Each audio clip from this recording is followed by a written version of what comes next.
Okay. Brief timeout.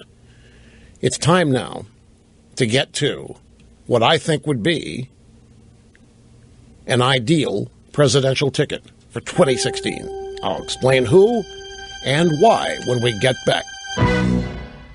And we're back. Rush Limbaugh at the cutting edge of societal evolution. Ladies and gentlemen, I have made a decision. I am going to delay this announcement. I don't mean to make it a bigger deal than it is.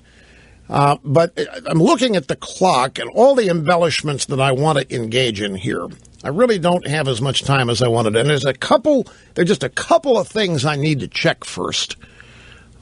Before everything here, as you know, is great care is taken to make sure it's as factually correct as possible. So I'm not engaging in a tease.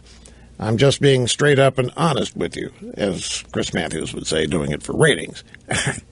But I'm going to shift my suggestion of the perfect ticket to the top of the next hour. Let's go. No, I just need to check a couple things, and I want to give myself an unlimited time to embellish it, give you the reasons for it, so forth. And there's going to be a reaction to it as well in the midst of my explanation. So let's grab a phone call here quick instead, because we got a guy on Jeb anyway. Here's Jim in Detroit. Jim, great to have you on the EIB network, sir. You're up first today. Hello. Hi, Rush. Jeb plans to win the primary the same way Lindsey Graham did, by dividing the conservative vote. He's going to have a bunch of people cut each other's throat and wait. I've heard you're the second guy who said this. We had a call yesterday who said that this is how Romney did it, that had a bunch of conservatives seeking the nomination and they split the vote. How is Jeb in charge of who else seeks the nomination? I mean, it's irrelevant because he has more money. He is that arrogant that he has a war chest that he could outspend them all, and he'll run phony people like a phony person to suck away conservative votes. Okay. So your theory is, let's complete the theory. Jeb hears that Romney is serious. Jeb says, if Romney gets in, that's going to suck up all the money. I got to get in now if I have a chance of the money. Then he gets in and uses all the connections and all the family connections. He just hoovers up all the money. So there's none left for Rick Perry. There's none left for Ted Cruz. There's none left. So those guys don't even bother to get in because they don't have any money. Marco Rubio doesn't get in because he doesn't have any money, because Jeb is hoovering it all up. Is that what you mean? No, that's not what I mean. He doesn't care if there's a Romney. He thinks that he has a lock. He thinks that he has... No, but he does care if there's a Romney. I think the Romney getting serious is why Jeb made the move yesterday. But then if I'm wrong on my theory as announced to you, then you must be talking about he wants as many conservative candidates as possible. No, he wants like a Ken Cuccinelli, how they ran a false conservative. They ran a false libertarian to suck away the anti-vote, the anti-liberal Republican vote. That's why he divided the Cuccinelli vote. That's why we need a multiple-choice voting ballot, where you could have a first choice, second choice, and a third choice. Well, that's not going to happen.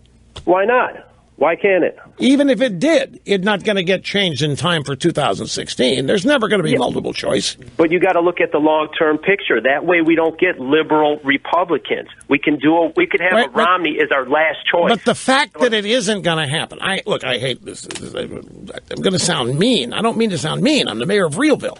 The fact that it isn't going to happen makes everything else irrelevant, other than an interesting talking point. But if this all hinges on multiple choice ballots, it may be ideal. It may be perfect. It may be that's the way we ultimately get rid of the libs. But it isn't going to. That's going to require so many constitutional amendments, and we don't have anybody to act like Obama, just change it with his signature.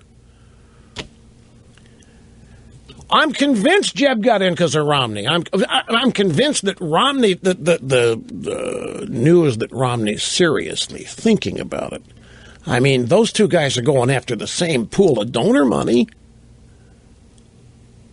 I mean, there are Republican fat cats out there, and they're going to spend their money, but you start divvying them up. So I don't think that that's the sole reason. I think that might be a factor in Jeb's timing. in announcing his exploratory committee the fact that Romney may be, because it's not a race for votes. As Jeb has made clear, it's not a race for votes, particularly Tea Party votes. Right now, it's a race for money. The donor class, folks, are running the show here, both parties, which is a pretty good hint of my perfect ticket.